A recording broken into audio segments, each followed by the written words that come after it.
السلام علیکم ورحمۃ اللہ وبرکاتہ۔ الحمد للہ وکفا والصلاة والسلام علی من لا نبی بعد، اما بعد فاعوذ باللہ من الشیطان الرجیم، بسم اللہ الرحمن الرحیم۔ والفجر والیال عشر۔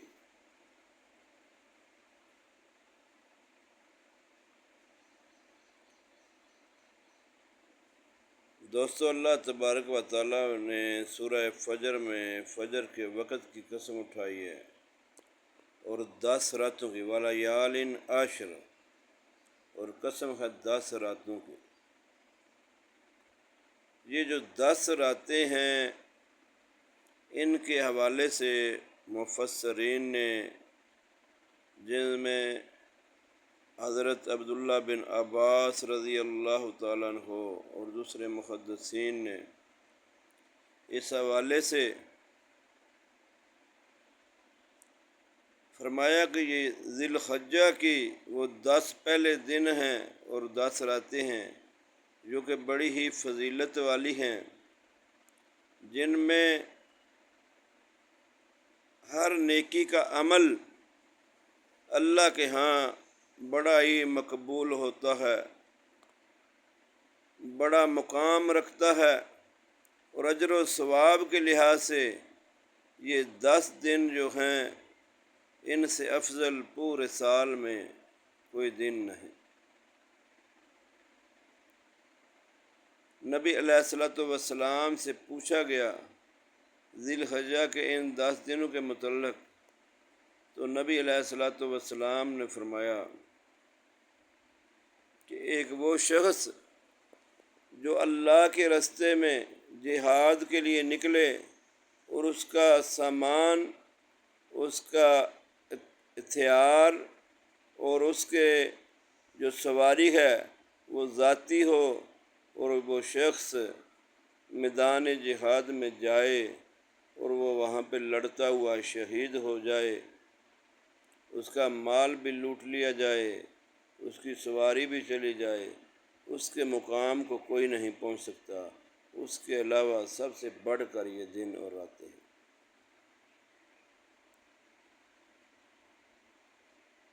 اس لیے ان دنوں میں خصوصی عبادت کرنی چاہیے، زیادہ سے زیادہ اللہ تبارک و تعالیٰ کی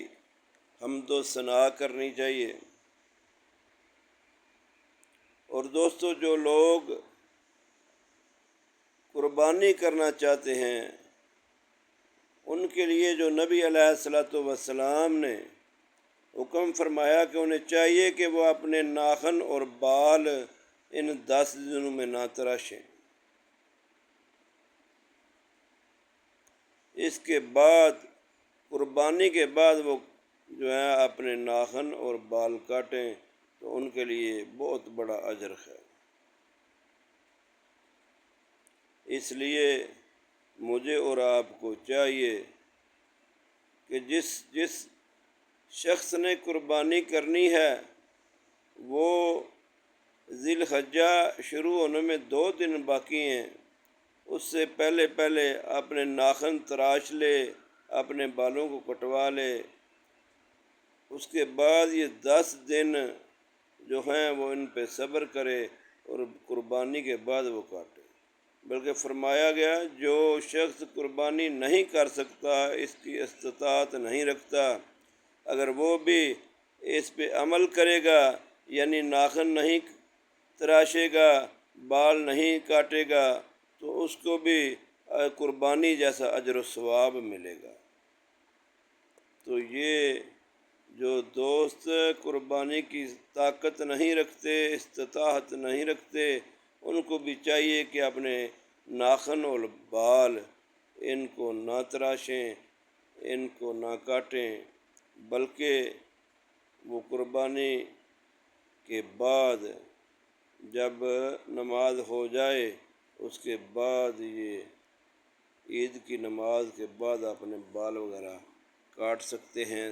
ناخن وغیرہ کاٹ سکتے ہیں، تو اجر و ثواب میں وہ قربانی والے جیسا ہی مقام رکھیں گے۔ اللہ تعالیٰ سے دعا ہے، اللہ تبارک و تعالیٰ مجھے اور آپ کو سمجھنے کی اور شریعت پہ عمل کرنے کی توفیق عطا فرمائے۔ السلام علیکم ورحمۃ اللہ وبرکاتہ۔